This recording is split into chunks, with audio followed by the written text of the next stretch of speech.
Sa verse 21, gingon niya, na life and death are in the power of the tongue. Mapa na yung verse.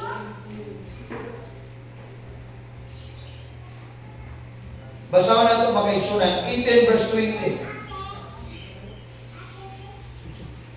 Hallelujah. Praise the Lord. Kinahanglan nga sa gubanon mo ang sagputanan sa imong gisulti. Ay mo sa verse sa Bisaya. Ang ingon dire, kinahanglan nga sa gubanon mo ang samputanan sa imong gisulti. Hello. Sound check. Sa daw, gikinahanglan nga meaning atubamon nimo ang samputanan sa imong gisulti.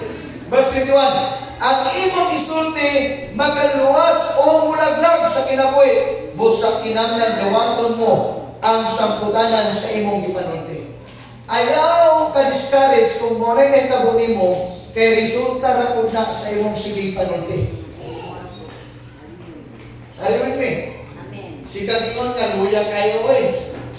Sure, kini kana bitaw negative kay na primitive nga bisan panahon nga imo yung nabati o nakita, imo pa yung punan sa imong pagsugid. Muna'y dakong karainan kung maglakaw ta sa iyong pulong. So therefore, ang sikreto sa Kristohanon, kada adlaw isugid nga positibo. Kay later on, makita nimo ang resulta sa pulong sa Diyos na imong isugid. So, imong atubangon ang samputanan sa imong gipanulti. Sa English na version, a man's belly shall be satisfied with the fruits of his mouth. Sa Bisaya ani, ang tiyan sa tao matagbaw sa bunga sa iyang bakbak. Kung sa may purpose tiyan? Ako. Now, kabalo ko nga, dagang mga tao, pag wala na ganito bukas, patay makaon, luya kita. Pero ang sekreto di ay, siya ka. Isugid kanunay nga naa yung panalangin ng Ginoo para sa imong tiyan. Lord, salamat according to your words. Lord, akong isugid nga ikaw akong amahan, di ko nimo balibaran, matinunanon ka nga Diyos. Now, ang imong faith, imong i-practice kada adlaw, inspired by the Scripture. Pila pa na ito galing kada adlaw di ka nag-recite sa Word of God. Tama ba? Nadadlaw ka nag-recite. Memorize din mo. Ano man na din, hindi man mo malimtan itong ipang-text sa imong madugay na kasanamig.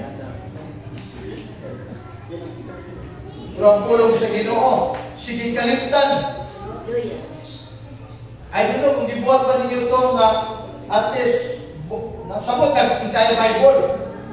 Ang akong i-challenge, at least, ang Book of Proverbs lang kay Book of Wisdom na siya. At least makaisunan na adjugay 1 chapter a day kay that book is good for consumption for the entire 1 month. Kinsay kasupor na ninyong basa.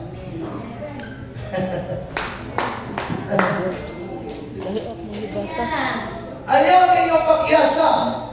Makita ninyo sa Watos Gino, the more mo ma-brighter. Hignan yung abay, sugod taon niya iksoon. Sugod taon niya iksoon. Amen! Now, in practice, now, miracles happen when God's word used orderly. Naan yung milagro pagkaisunan. Kung ang atong pulong, ayaw isagol-sagol yung pulong. Kung gusto kong pulong sa Ginoo, i-release na dahil sa pagpulungan.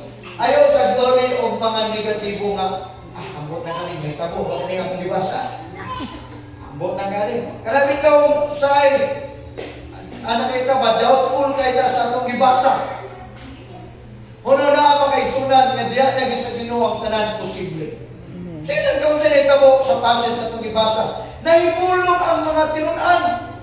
Kung sa tabo makaisunan, nagakita nini ang mga tinunan o nahipulong sila, namutaan na sila, nganong nalaya man dayon ang igira.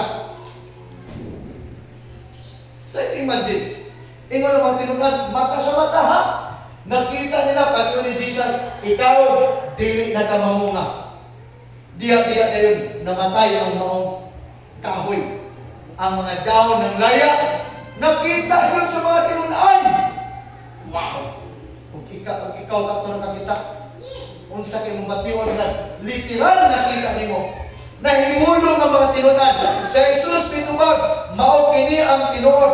Kung mutulang kamo, mao gyud ni ko na. Ikapila na pagdiwali sa simbahan ang wali nga tuo yun igsoon. Kapila na tawali no? Tuo yun. Have faith in the Lord. Have faith in the Lord. You have to believe in the Lord. Kapila na tagiwalihan ng pagtuo.